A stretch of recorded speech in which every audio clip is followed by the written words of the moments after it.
എല്ലാവർക്കും വന്ദനം. നമുക്ക് ഭൂമി മുഴുവനും യേശു ക്രിസ്തുവിൻ്റെ മരണത്തെ ഓർക്കുന്ന ദിവസമായ ദുഃഖവെള്ളിയാഴ്ച, മലയാളികളുടെ ദുഃഖവെള്ളിയാഴ്ചയും ഇംഗ്ലീഷുകാരുടെ ഗുഡ് ഫ്രൈഡേയുമായ ദിവസം നമുക്ക് ഒരുമിച്ച് ഈ പ്രഭാതത്തിൽ കർത്താവിൻ്റെ വചനം ധ്യാനിക്കാൻ കഴിയുന്നത് തന്നെ ഒരു പദവിയാണ്. നമ്മുടെ എല്ലാ ദിവസവും good Thursday, good Friday, good Saturday, good Sunday എല്ലാറ്റിനോടും ചേർത്തൊരു ഗുഡ് ചേർക്കാൻ പറ്റും. നമുക്ക് ഒരു ദിവസമല്ല, കർത്താവ് നമ്മുടെ ജീവിതത്തിലുള്ളത് കൊണ്ട് എല്ലാ ദിവസവും നമുക്ക് നല്ല ദിവസമാണ്. എല്ലാ ദിവസവും അനുഗ്രഹിക്കപ്പെട്ട ദിവസമാണ്. കർത്താവിൽ നമുക്ക് ശരണം പ്രാപിക്കാം. കർത്താവിൽ നമുക്ക് കൂടുതൽ കൃപകൾ പ്രാപിക്കാൻ കഴിയട്ടെ. കപ്പൽ യാർഡിൽ കെട്ടിയിട്ടിരിക്കുമ്പോൾ അത് സുരക്ഷിതമാണ്. അതിൻ്റെ പോർട്ടിൽ കെട്ടിയിട്ടിരിക്കുമ്പോൾ അത് സുരക്ഷിതമാണ്. എന്നാൽ കപ്പൽ പോർട്ടിൽ കെട്ടിയിടാനുള്ളതല്ല, അത് ദൂരയാത്രയ്ക്കുള്ളതാണ്. അനവധി തിരമാലകൾ ഉണ്ടാകുമെന്നും അനവധി കൊടുങ്കാറ്റുണ്ടാകുമെന്നും അറിഞ്ഞിട്ട് തന്നെയാണ് കപ്പൽ ഉണ്ടാക്കിയിരിക്കുന്നത്. കപ്പൽ ശാന്തമായി കിടക്കാനുള്ളതല്ല, കപ്പൽ അസാധാരണമായ പ്രശ്നങ്ങളിലൂടെ തന്നെ മുന്നോട്ട് പോകാൻ ഡിസൈൻ ചെയ്തതാണ്. ഇത് തന്നെയാണ് ഒരു ദൈവ പൈതൽ. ഇന്ന് ഈ ഭൂമിയിലുള്ള എല്ലാ പ്രശ്നങ്ങളും നേരിട്ട് മുന്നോട്ട് പോകാൻ വേണ്ടി ഡിസൈൻ ചെയ്തിരിക്കുന്ന ഒരു വ്യക്തിയാണ് ഞാനും നിങ്ങളും. ഇന്ന് ഭൂമിയിലുള്ള എല്ലാ പ്രശ്നങ്ങളെയും നാം അതിജീവിക്കും. നാം ഒരു സ്ഥലത്തൊതുങ്ങി അവിടെ തന്നെ കെട്ടിയിടപ്പെടേണ്ടവരല്ല, ഭൂമിയുടെ അറ്റത്തോളം പോകാനുള്ള വ്യക്തികളാണ്. അതായിരുന്നു പൗലോസ്. അതൊരു സ്ഥലത്ത് ഒതുങ്ങാനുള്ള വ്യക്തിയല്ലായിരുന്നു. താൻ മുന്നോട്ട് പോയി. എന്തെല്ലാം പ്രശ്നങ്ങൾ വന്നു, അതിനെയെല്ലാം അതിജീവിച്ചില്ലേ? എന്നിട്ട് ഒടുവിൽ പറയുന്നു, ഞാൻ നല്ല പോർ പൊരുതി, ഓട്ടം തികച്ചു, വിശ്വാസം കാത്തു, ഇനി നീതിയുടെ കിരീടം എനിക്കായി വെച്ചിരിക്കുന്നു. എത്ര ഭയങ്കരമല്ലേ! അതുപോലെ നമുക്കൊന്ന് ഓടുവാൻ കർത്താവ് കൃപ തരട്ടെ. നിങ്ങൾക്കായിട്ടും ഞാൻ പ്രാർത്ഥിക്കുന്നു. കർത്താവ് നിങ്ങൾക്ക് കൂടുതൽ കൃപ തരട്ടെ. ഇന്ന് നമ്മൾ വായിക്കാൻ പോകുന്നത് റോമാലേഖനം 3-ാം അധ്യായത്തിൻ്റെ 3-ാമത്തെ വാക്യം. ചിലർ അവിശ്വസ്തരായിരുന്നാൽ എന്ത്? അവരുടെ അവിശ്വസ്തത ദൈവത്തിൻ്റെ വിശ്വസ്തതയെ ഇല്ലാതെയാക്കുമോ? ഒരു നാളും ഇല്ല. കുറേ പേര് അവിശ്വസ്തരായെന്ന് കരുതി ദൈവം അവിശ്വസ്തനാകില്ല. അത് ദൈവത്തിൻ്റെ സ്വഭാവമാണ് വിശ്വസ്തത. അത് ആത്മാവിൻ്റെ ഫലമാണ് വിശ്വസ്തത. യേശു ക്രിസ്തു ഇന്നലെ ഇന്നും എന്നേക്കും അനന്യൻ, വിശ്വസ്തതയുള്ള ഒരു കർത്താവ്. തൻ്റെ അടുക്കൽ വരുന്നവനെ ഒരു നാൾ തള്ളിക്കളയില്ലെന്ന് ഉറപ്പ് തന്ന കർത്താവ്.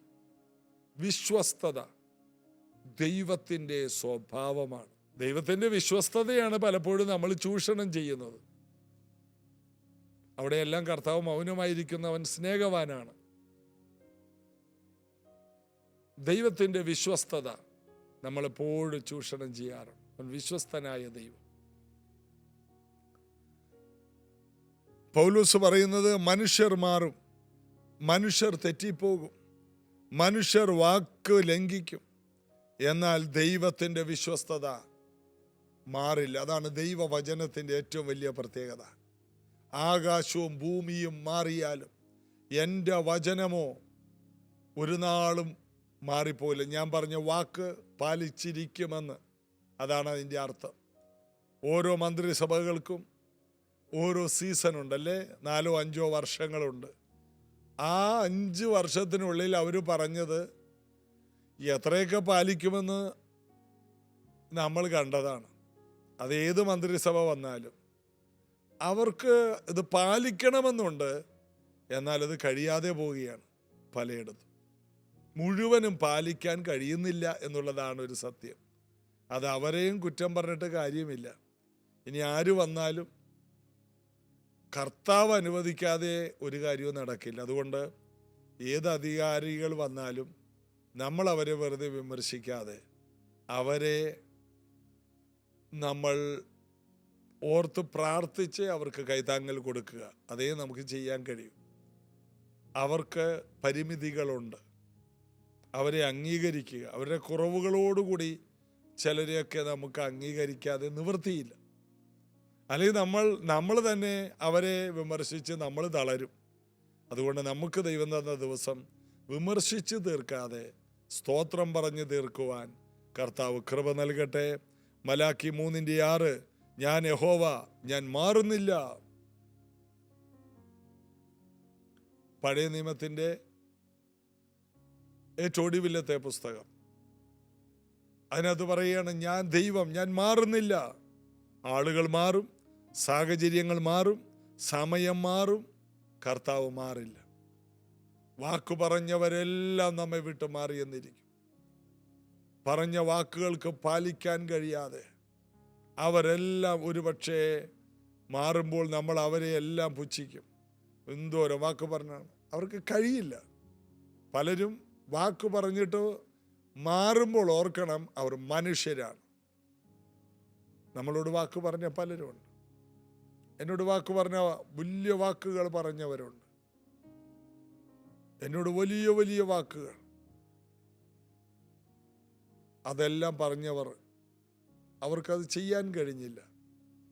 ആദ്യമൊക്കെ എനിക്കതിൽ വിഷമമുണ്ടായിട്ടുണ്ട്.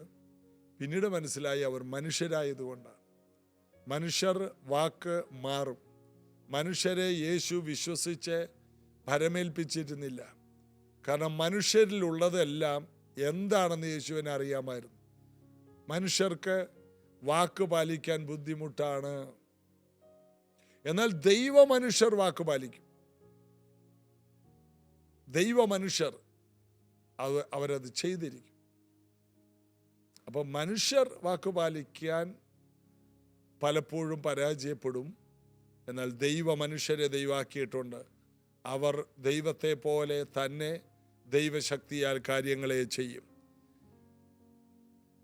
മനുഷ്യന്റെ അവിശ്വസ്തത ദൈവത്തെ മാറ്റില്ല. 2 തിമോത്തി 2:13, നാം അവിശ്വസ്തരായാലും അവൻ വിശ്വസ്തനായിരിക്കും. പലപ്പോഴും നമ്മൾ അവിശ്വസ്തരാകാറുണ്ട്. എവിടെയെല്ലാം ഏൽപ്പിച്ച ജോലിയിൽ അവിശ്വസ്തർ, തന്നിരിക്കുന്ന ആളത്വത്തിൽ അവിശ്വസ്തർ, ശുശ്രൂഷയിൽ അവിശ്വസ്തർ. എന്നെ ദൈവം ഏൽപ്പിച്ചിരിക്കുന്ന ഈ ശുശ്രൂഷയിൽ ഞാൻ പലതിലും അവിശ്വസ്തനാണ്. എനിക്ക് അതിൻ്റെ പ്രയോജനത്തോടെ ദൈവത്തെ സേവിക്കാൻ കഴിയാതെ പോയി. നിങ്ങളും ആയിരിക്കുന്ന അവസ്ഥയിലെല്ലാം അതുണ്ട്. എങ്കിലും ദൈവം വിശ്വസ്തനാണ്. നമുക്ക് പറ്റിയ അവിശ്വസ്തത ദൈവത്തിന് അറിയാം. നാം മനുഷ്യനെന്ന് അവൻ അറിയുന്നു. അപ്പം നാം തെറ്റുന്നുണ്ട്, വീഴുന്നുണ്ട്, നമ്മൾ പലതും മറന്നും പോകുന്നുണ്ട്. എന്നാൽ ദൈവം വിശ്വസ്തനായി ഇന്നും പാർക്കുന്നു. സംഖ്യാപുസ്തകം 23:19, ദൈവം മനുഷ്യനല്ല, അവൻ കള്ളം പറയുകയില്ല. വ്യാജം പറയാൻ അവൻ മനുഷ്യപുത്രനല്ല. അവൻ പറഞ്ഞാൽ പറഞ്ഞതാണ്.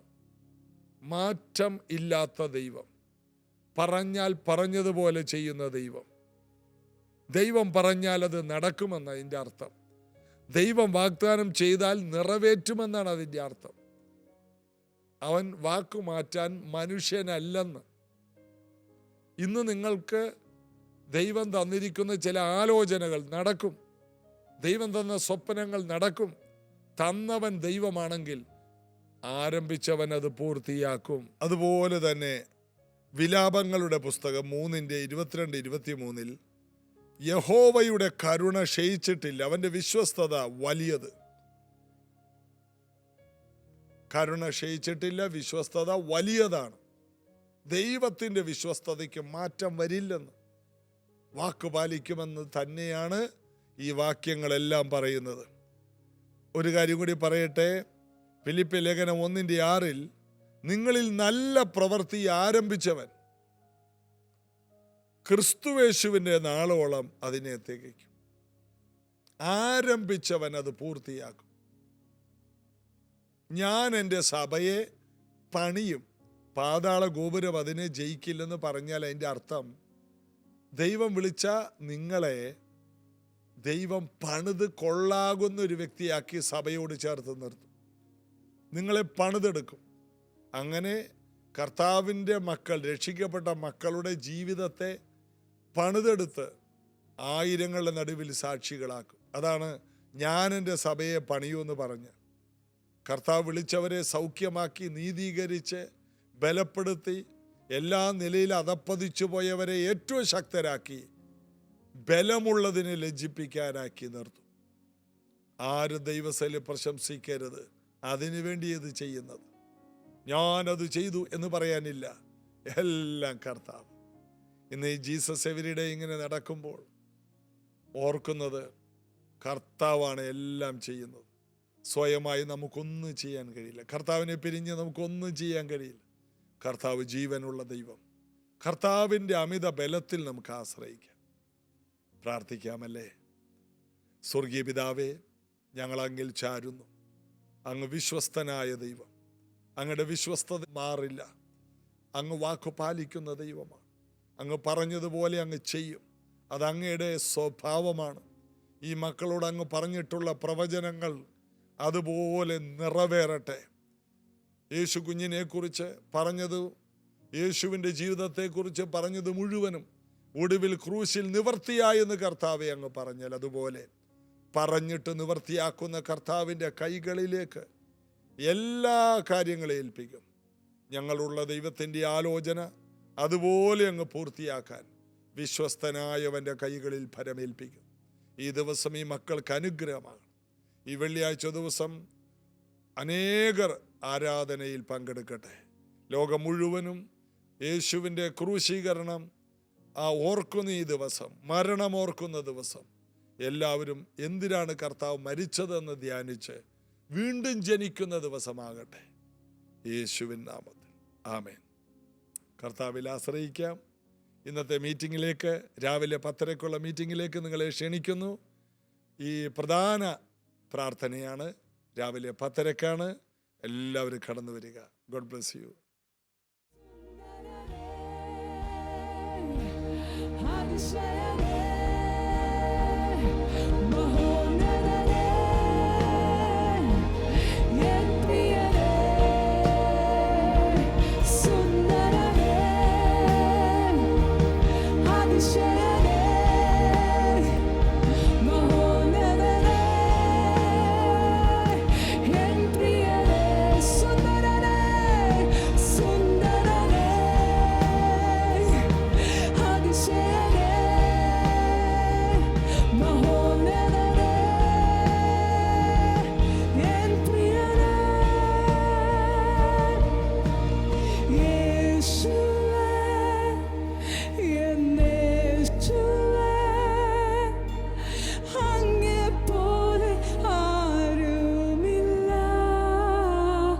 Should I